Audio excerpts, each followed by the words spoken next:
Hello, good evening. എല്ലാവർക്കും മന്ന വീഡിയോയിലേക്ക് സ്വാഗതം. പുതിയ എപ്പിസോഡിൽ ഞാനൊരു റെഡ് ലേഡി പിടിച്ചിട്ടുണ്ട്. കണ്ടോ, നല്ലൊരു കപ്പളങ്ങ കിട്ടിയത്. അപ്പോൾ കഴിഞ്ഞ കപ്പളങ്ങ വീഡിയോയിൽ എൻ്റെ കൊളീഗ് പറഞ്ഞു, ഇതെന്നെ മിസ്സേ പിഞ്ച് കപ്പളങ്ങ കാണിച്ചത്. അത് പിഞ്ച് കപ്പളങ്ങ കൊണ്ട് ഉണ്ടാക്കേണ്ട ഒരു വിഭവമാണ് കാണിച്ചത്. ഇത് വെച്ച് ഒരുപാട് മധുര വിഭവങ്ങൾ ഞാൻ ഉണ്ടാക്കുന്നുണ്ട്. അത് ഇന്ന് ഉണ്ടാക്കുന്നില്ല, ഇത് ജസ്റ്റ് ഒന്ന് കാണിച്ചതേ ഉള്ളൂ. ഇത് വെച്ച് ഇനി ഉണ്ടാക്കുമ്പോൾ ഇത് ഓർക്കണം കേട്ടോ. കേക്ക്, അതുപോലെ ഒരുപാട് സാധനങ്ങൾ കാണിച്ചു തരാവേ. ഇന്ന് ഒരു റിക്വസ്റ്റഡ് വീഡിയോ ആണ്. അതുകൊണ്ട് ആ റിക്വസ്റ്റഡ് വീഡിയോ 2-3 പേര് ചോദിച്ചു, ഇഡ്ഡലിക്ക് കൊള്ളാവുന്ന സമ്മന്തികളൊക്കെ കാണിക്കാവോ ആൻറ്റി എന്ന്. അതിനു വേണ്ടിയാണ് ഇന്ന് നിങ്ങളെ സമീപിച്ചിരിക്കുന്നത്. ഞാൻ ഒരു കാര്യം പറയട്ടെ, മനുഷ്യന് ഏറ്റവും കൂടുതൽ ആവശ്യമുള്ളത് ക്ഷമ, സ്നേഹം, ഇത് രണ്ടുമാണ്. ക്ഷമിക്കാൻ കഴിവുള്ളവർക്ക് സ്നേഹിക്കാനും കഴിയുള്ളൂ. സ്നേഹമുള്ളവർക്ക് ക്ഷമയും കൂടെ കാണും. അഹങ്കാരം, അത് ദൈവത്തിനും ആർക്കും സഹിക്കാൻ വയ്യ. അഹങ്കാരി, ഞാൻ നിന്നോട് എതിരാണെന്നാണ് ദൈവം പറയുന്നത്. അഹങ്കാരി എന്ന് പറഞ്ഞാൽ അഹം, ഞാനെന്ന ഭാവം. മനസ്സിലായോ? ഞാനെന്ന ഭാവം ഇല്ലാതിരുന്നാൽ മതി. എന്നെ ഈ ലോകത്തിലേക്ക് അയച്ച ദൈവമല്ലേ. അപ്പോൾ വളരെ വിനയത്തോടെ ജീവിക്കാം. ഇങ്ങനെ ഈ കൈ പിടിക്കുന്നതിനൊരു കഥയുണ്ട്, അത് ഞാൻ അടുത്ത വീഡിയോയിൽ പറയാം കേട്ടോ. അപ്പോൾ അഹങ്കാരമില്ലാതെ ജീവിക്കാൻ നിങ്ങൾക്ക് സാധിക്കട്ടെ എന്ന് ഞാൻ പ്രാർത്ഥിക്കുന്നു. എനിക്കും അതുപോലെ തന്നെ എൻ്റെ അഹങ്കാരത്തിൻ്റെ കൊമ്പുകളൊക്കെ ദൈവമേ ഒടിച്ചു കളയണമേ എന്നും ഞാൻ പ്രാർത്ഥിക്കാറുണ്ട്. നിങ്ങൾക്ക് വേണ്ടിയും പ്രാർത്ഥിക്കും. പിന്നെ ഒരു കാര്യം പറയാനുള്ളത്, അതിരാവിലെ എഴുന്നേറ്റാൽ ചൂടുവെള്ളം കുടിക്കണമെന്ന് ഞാൻ കഴിഞ്ഞ വീഡിയോയിൽ എല്ലാവരോടും പറഞ്ഞായിരുന്നു.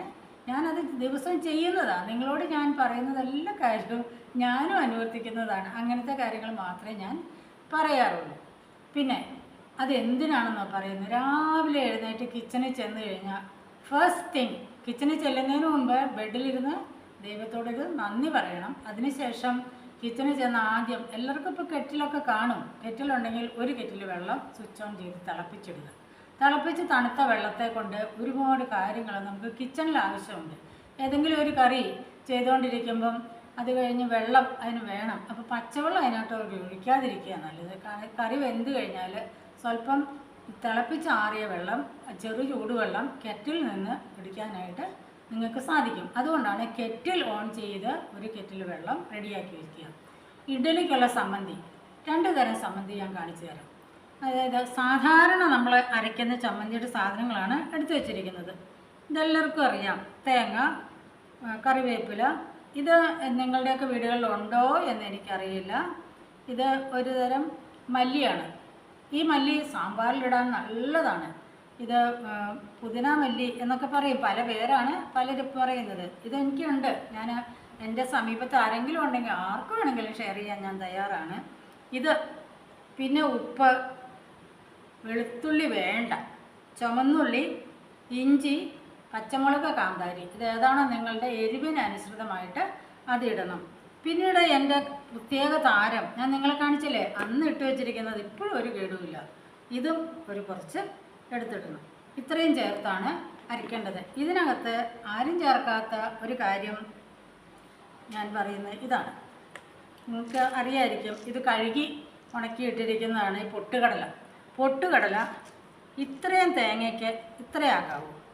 അതാണ് ഞാൻ എടുത്തു കാണിക്കാൻ വേണ്ടി വെക്കാതിരുന്നത്. ഇത് കഴുകി ഉണങ്ങി ഈ പാത്രത്തിൽ ഇട്ട് വെച്ചിരിക്കുക. എൻ്റെ മസാലയൊക്കെ ഇടുന്ന പാത്രമാണ്. അപ്പോൾ ഇത്രയും പൊട്ടുകടലയും കൂടെ ചേർത്ത് അരയ്ക്കണം. അങ്ങനെ ചേർത്ത് അരച്ച് തരിതരാന്ന് അരയ്ക്കണം. കണ്ടമാനം കുഴമ്പായിട്ട് അരയ്ക്കരുത്. ഇത് നിങ്ങളെ കാണിക്കാൻ വേണ്ടി പാകത്തിന് ഉപ്പും ചേർത്ത് അരച്ച് വെച്ചിരിക്കുന്നു കേട്ടോ. ഇന്ന് വൈകിട്ടത്തെ ദോശയ്ക്ക് വേണ്ടി. ഇന്ന് വൈകിട്ട് എന്ത് ദോശയാണെന്ന് അറിയണ്ടേ? പച്ചച്ചക്ക ദോശ. അതാണ് അടുത്ത വീഡിയോയിൽ കാണിക്കുക എങ്ങനെയാണെന്ന്. ആ ദോശ ഇന്ന് ഉണ്ടാക്കി ഞാൻ ഇടയ്ക്കിടയ്ക്ക് ഉണ്ടാക്കുന്നതാണ്. ഈ ചമ്മന്തി റെഡിയാക്കി കഴിഞ്ഞു. പിന്നീട് ഇതിനോട്ട് ചെയ്യേണ്ടത് ഇതുണ്ട്, ഈ താച്ചി, ഇത് കടുവറക്കാൻ മാത്രമേ ഉള്ളത്. ഒന്ന് കടുക് വറുത്തിടണം. ഞാൻ എപ്പോഴും കടുക് വറുക്കുമ്പം ഇതുപോലെ സ്വല്പം അരി കൂടെ ഇതിനകത്തിടും. അപ്പോൾ കംപ്ലീറ്റ് ചമ്മന്തി റെഡിയായി കഴിഞ്ഞു. ഇതാണ് ഒരു ചമ്മന്തി. ഇതിൻ്റെ പ്രധാന താരം എന്ന് പറയുന്നത് ഇതാണ്. ഇതിടുമ്പോൾ നമ്മൾ ഈ ഹോട്ടലിലൊക്കെ ചെന്ന് കഴിക്കുന്ന സമ്മന്തിയിൽ അവരരയ്ക്കുന്ന ഇതാണ്. അപ്പോൾ സമ്മന്തി കണ്ടല്ലോ, ഇഷ്ടപ്പെട്ടില്ലേ? ഇത് കൂട്ടി എത്ര ഇഡ്ഡലി വേണേലും അടിക്കാം. പക്ഷേ ഈ ചമ്മന്തി ഒന്നും ഉണ്ടാക്കിയാൽ എൻ്റെ വീട്ടിൽ എൻ്റെ ഹസ്ബൻഡ് കഴിക്കില്ല. അപ്പോൾ ആവശ്യത്തിന് വേണ്ടി ഒരു സ്പെഷ്യൽ ചമ്മന്തി ഉണ്ട്. അത് നിങ്ങളാരും സാധാരണ ഇവിടെ കഴിക്കാറില്ല. കാരണം തമിഴ്നാട്ടിലൊക്കെ ചെന്നാൽ എപ്പോഴും കിട്ടും. അതിന് പൊടിച്ചമ്മന്തി എന്നാണ് പറയുന്നത്. അപ്പോൾ പൊടിച്ചമ്മന്തി എങ്ങനെയാണ് ഉണ്ടാക്കുന്നതെന്ന് കാണിച്ചു തരാം. ഇതാണ് പൊടിച്ചമ്മന്തിക്ക് വേണ്ട എല്ലാ കാര്യങ്ങളും. നല്ലെണ്ണയിലാണ് സാധാരണ കുഴയ്ക്കുന്നത്. നല്ലെണ്ണയ്ക്ക് എന്തെങ്കിലും അലർജിയോ ഇഷ്ടക്കുറവോ ഉള്ളവരുണ്ടെങ്കിൽ അത് വെളിച്ചെണ്ണ ഉപയോഗിച്ചാൽ ഒരു കുഴപ്പമില്ല. പക്ഷെ തമിഴ്നാട്ടുകാരെല്ലാം നല്ലെണ്ണയാണ് അതിന് യോജിച്ചത്. എന്തുകൊണ്ടോ എനിക്കറിയില്ല. ഇത് കുരുമുളക്, വറ്റൽമുളകിൻ്റെ പൊടി. ഇതിനകത്തെ പ്രധാന താരങ്ങൾ ഇത്തരം ഉഴുന്ന് പരിപ്പ് ഇതെല്ലാം കഴുകി ഉണങ്ങി വെച്ചിരിക്കുന്നതാണ്. കാരണം എപ്പോഴാണ് ആവശ്യം എടുക്കാൻ വേണ്ടി. ഇത്രയും ഉഴുന്ന് പരിപ്പിന് ഇത്രയും ചെറുപയർ പരിപ്പ്, പിന്നെ ഇത്രയും മുതിര. ഇതെന്ന് വെച്ചാൽ മുതിര ഒരുപാട് ഹെൽത്ത് ബെനിഫിറ്റ്സ് ഉള്ളതാണ്. ഹെൽത്ത് ബെനിഫിറ്റ്സ് ഉള്ള ഒരു സാധനം. ഇത് കുതിരയ്ക്ക് കൊടുക്കുന്ന പറയണം. കാരണം കുതിരശക്തി, ഹോഴ്സ് പവർ എന്നല്ല നമ്മൾ പറയുന്നത്. നമുക്കൊരു കുതിരശക്തി കിട്ടണമെങ്കിൽ മുതിര കഴിച്ചാൽ മതി. മുതിര തോരൻ ഉണ്ടാക്കാൻ നല്ലതാണ്. മുതിര വറുത്ത് പൊടിച്ച് ഉണ്ട ഉണ്ടാക്കും. അതൊരിക്കലും ഞാൻ കാണിച്ചു തരാം എങ്ങനെയാണെന്ന്. അവലോസുണ്ട പോലെ ശർക്കര ചേർത്ത് ഉണ്ടാക്കും. ഒത്തിരി നല്ലതാണ് ഇത്. ഒരു ദിവസം കഴിച്ചാൽ ദാറ്റ്സ് ഇനഫ്. അത്രയും മതി ആരോഗ്യത്തിന്. അപ്പോൾ ഈ മുതിര ഈ റേഷ്യോയിൽ എടുക്കാവുള്ളൂ, ഒരുപാട് എടുക്കരുത്. ഇത്രയും സാധനങ്ങൾ കഴുകി വാരി വെച്ചിരിക്കുന്നത്. ഇത് വറക്കണം. നമ്മൾ നന്നായിട്ട് റോസ്റ്റ് ചെയ്യണം. റോസ്റ്റ് ചെയ്ത് ചെറിയ ബ്രൗൺ നിറാവുന്നേരം വരെ വറക്കുക. എന്നിട്ട് മിക്സിയിൽ പൊടിച്ച് വെച്ചിരിക്കുക. ആവശ്യാനുസരണം കുരുമുളകും ചുവന്ന മുളക് പൊടി. ഇത് കാശ്മീരി ചില്ലി പൗഡറാണ്. ഇത് രണ്ടും ആവശ്യാനുസരണം. ഉപ്പും എണ്ണയും അതേ സമയത്ത് എപ്പോഴാണോ ഉണ്ടാക്കുന്നത് അന്നേരം ഇടാൻ പാടുള്ളൂ. അപ്പം അങ്ങനെയെങ്കിൽ ഞാനിത് ഇന്നലെ ഇഡ്ഡലിയായിരുന്നു ഞങ്ങൾക്ക്. എനിക്ക് ചക്കദോശയായിരുന്നു. വായിച്ചാൽ ഇഡ്ഡലിയാണ് ഇഷ്ടം. അപ്പോൾ ഇതാ സമ്മന്തി ഉണ്ടാക്കിയത്. ഇത് കണ്ടോ, ഞാൻ ഇത് പൊടിച്ച് വെച്ചിരുന്നതാണ്. കാണാലോ, ഇതാണ് ഇതിൻ്റെ കളറ്. ഇനി ഈ പൊടി ഇങ്ങനെ ഒരു പാത്രത്തിൽ, ഇത് കാഷ്യൂ മേടിച്ച പാത്രമാണ്, നല്ല പാത്രം അല്ലേ? അത് മേടിച്ചതല്ല, എൻ്റെ മോന് ഗിഫ്റ്റ് കിട്ടുന്നതാണ് ബാങ്കിൽ നിന്ന്. ഒരുപാട് ഗിഫ്റ്റ് കിട്ടും. അത് പാത്രങ്ങളൊക്കെ ഞാൻ സൂക്ഷിക്കും. കണ്ടോ, ഇത് അതിൻ്റെ പൊടി കണ്ടല്ലോ. ഈ രീതിയിൽ ഇത്രയും തരുന്ന് പൊടിക്കണം. ഈ പൊടി എടുക്കുക. അതിലേക്ക് കുരുമുളകും ഉപ്പും ചേർക്കണം. ഉപ്പും മുളക് പൊടിയും ചേർത്തിട്ടുണ്ട്. സ്വല്പം കുരുമുളക് പൊടിയും കൂടെ ചേർക്കണം.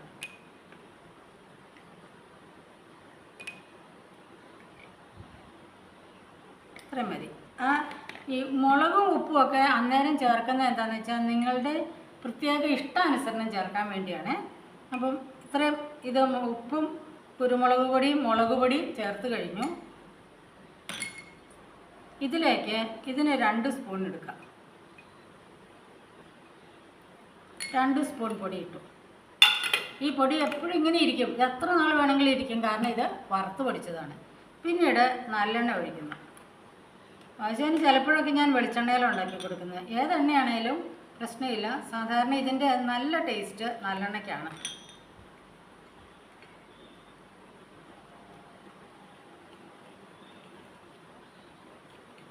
ഇത് നന്നായിട്ട് ചേർന്ന് വരും.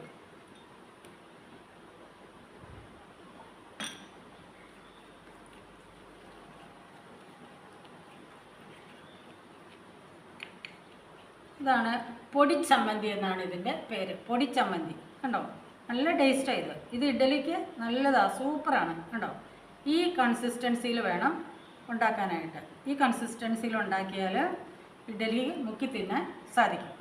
അപ്പോൾ ഇന്ന് നിങ്ങൾക്കിപ്പം സ്വല്പം കൂടി ഉപ്പ് വേണമെങ്കിലിടാം, മുളക് പൊടി വേണമെങ്കിലിടാം, ഏത് വേണമെങ്കിലിടാം. ഈ 3 സാധനങ്ങളും കൂടെ പൊടിച്ച് വെച്ചിരുന്നാൽ മതി. ഇത് എന്നോട് 1-2 പേര് ചോദിച്ചുകൊണ്ട് മാത്രം ഇട്ടതാണ്. ഇഡ്ഡലിക്ക് ചേർക്കുന്ന 2 ചമ്മന്തി നല്ലതാണ്. ഈ വീഡിയോ നിങ്ങൾക്ക് നന്നായിട്ട് ഉപകാരപ്പെടുമെന്ന് എനിക്കറിയാം. എന്നെ സ്നേഹിക്കുന്ന, എൻ്റെ വീഡിയോ സ്നേഹിക്കുന്ന എല്ലാവർക്കും നന്മ വരട്ടെ എന്ന് ആഗ്രഹിക്കുകയും പ്രാർത്ഥിക്കുകയും ചെയ്യുന്നു. ഈ കൈ ഇങ്ങനെ കൂപ്പുന്നതിനെ കുറിച്ചൊരു കഥയുണ്ട്. അത് ഞാൻ അടുത്ത വീഡിയോയിൽ പറഞ്ഞു തരാം. Okay, by.